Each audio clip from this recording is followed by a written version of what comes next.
नमस्कार दोस्तों, विदेश वाला यूट्यूब चैनल में आप सभी का स्वागत है। आज हम बात करने जा रहे हैं कि कैसे फॉरेन वर्कर्स कनाडा में वर्क कर सकते हैं। दोस्तों, नो डाउट सभी का सपना होता है कनाडा में वर्क करने का, जो स्पेशली अब्रॉड अपना करियर बनाने की कोशिश कर रहे हैं।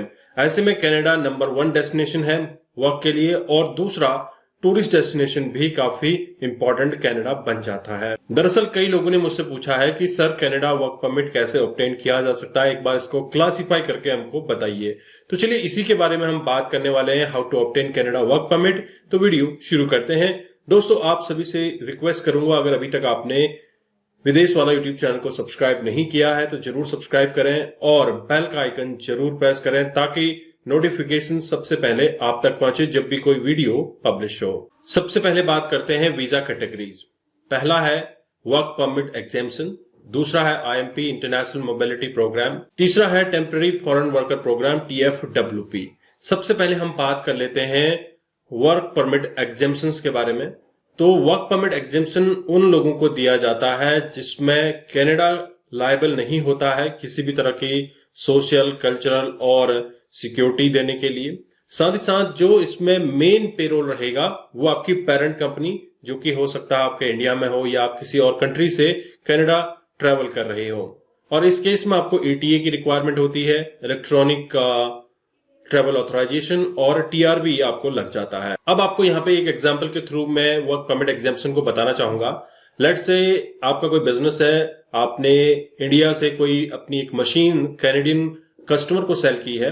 आफ्टर सेल सर्विस आपको देने का एक एग्रीमेंट हुआ है कि हम आफ्टर सेल आपको सर्विस भी देंगे, तो इस दौरान आपको कनाडा ट्रेवल करना पड़ेगा। तो इसके लिए आपको ETA मिल जाता है इजीली, और यहाँ पर आपका जो मेन पेरोल रहेगा वो इंडियन कंपनी रहेगी। कनाडा का कोई भी यहाँ पे लायबिलिटी नहीं रहने वाली है। इस चीज को आप समझ गए।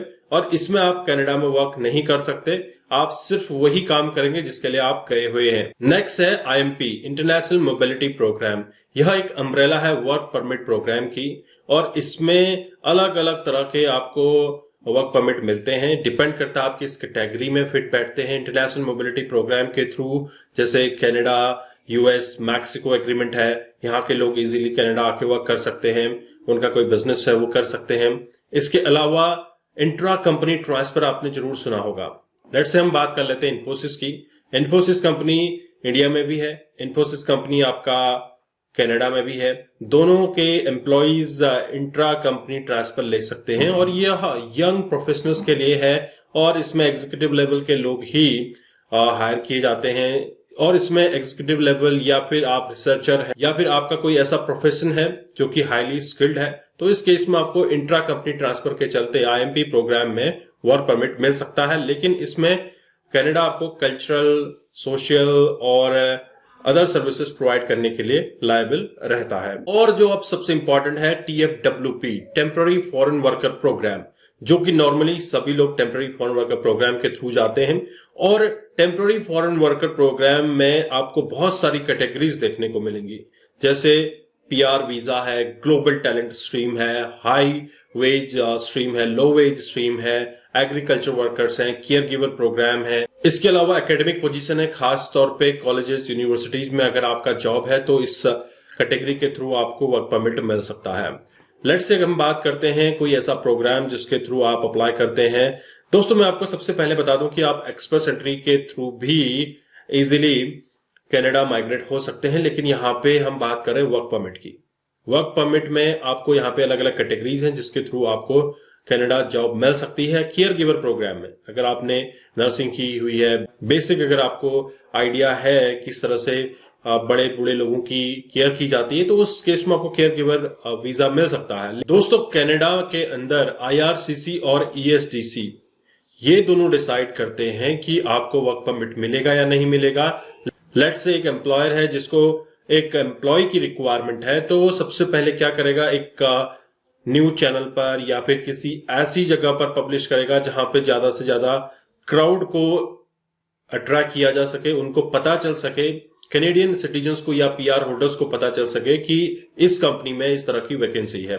अगर विद इन 30 डेज या फिर जो भी उसका टाइम पीरियड रहेगा, उस दौरान उसे कैनेडियन सिटीजन या फिर PR होल्डर में नहीं मिलते हैं लोग, तो उस केस में फिर वह दूसरी कंट्री से LMIA अप्लाई करने के बाद वर्क परमिट के लिए अप्लाई करके आपको जॉब दे सकता है।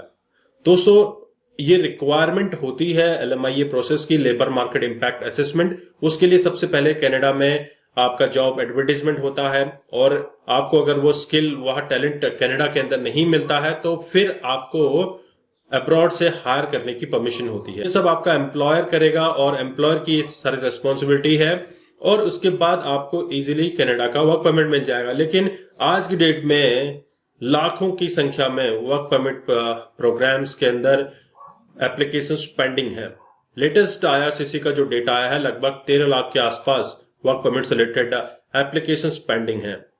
अब स्टैंडर्ड प्रोसेसिंग टाइम के अकॉर्डिंग कितनी चल रही है, ये डिपेंड करता है आपका कंट्री टू कंट्री। वहां पर अगर हम बात करें इंडिया की, तो इंडिया की बात करें तो इंडिया से सबसे ज्यादा वर्क परमिट के और विजिटर वीजा के एप्लीकेशंस लगी हुई है। दोस्तों, कुछ ऐसे प्रोफेशंस हैं जहां पर LMIA एग्जाम्पशन होता है। LMIA अप्लाई करने की आवश्यकता नहीं होती है, एम्प्लॉयर डायरेक्टली आपको हायर कर सकता है। तो ये थे एक ओवरव्यू वर्क परमिट का, और अगले वीडियो में हम देखेंगे कि वर्क परमिट के लिए आप कैसे अप्लाई कर सकते हैं। कनाडा वर्क परमिट ऑब्टेन करना आज की डेट में बहुत ही एक टीडियस टास्क हो चुका है। जब आप 100-200 एप्लीकेशंस लगाएंगे तब कहीं आपको एक जॉब के लिए कंसिडर किया जाएगा। आप देख रहे हैं कनाडा के अंदर एक वेटर की जॉब के लिए लाइन की लाइन लगी हुई है। ऐसे में कनाडा में अभी जॉब सर्च करना थोड़ा सा मुश्किल हो सकता है।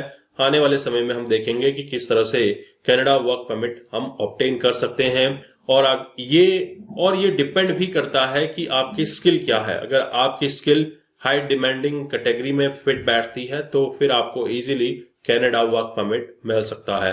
अगर आप Canada work permit, Canada immigration, Canada PR से रिलेटेड इसी तरह के वीडियोस कंटिन्यू चाहते हैं तो आप विदेश वाला यूट्यूब चैनल को सब्सक्राइब करें। हम आपको मिलते हैं अगले वीडियो में, तब तक अपना ध्यान रखिए। जय हिंद, जय भारत।